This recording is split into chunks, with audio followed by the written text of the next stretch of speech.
కోట్ల మంది భక్తులు వివిధ ప్రాంతాల నుంచి అక్కడికి చేరుకుంటారు.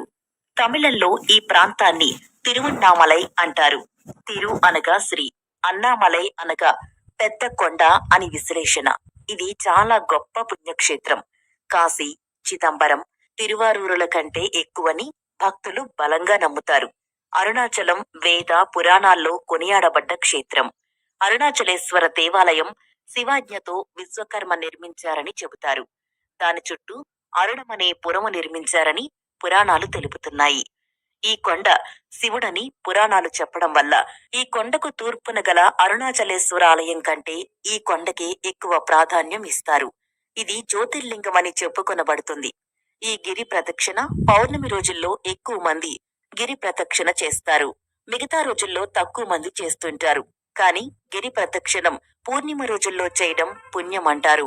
గిరి ప్రదక్షిణం చేసేటప్పుడు పాటించాల్సిన నియమాలు, తీసుకోవాల్సిన జాగ్రత్తలు, గిరి ప్రదక్షిణం ఎలా చేయాలి, మనతో పాటు ఏమేం తీసుకెళ్లాలి, ఇవన్నీ మనం ఇప్పుడు తెలుసుకుందాం. అరుణాచల పుణ్యక్షేత్ర దర్శనంలో ముఖ్యమైనది గిరి ప్రదక్షిణ. మనం గిరి ప్రదక్షిణని ఎక్కడి నుండైనా మొదలు పెట్టవచ్చు. మనం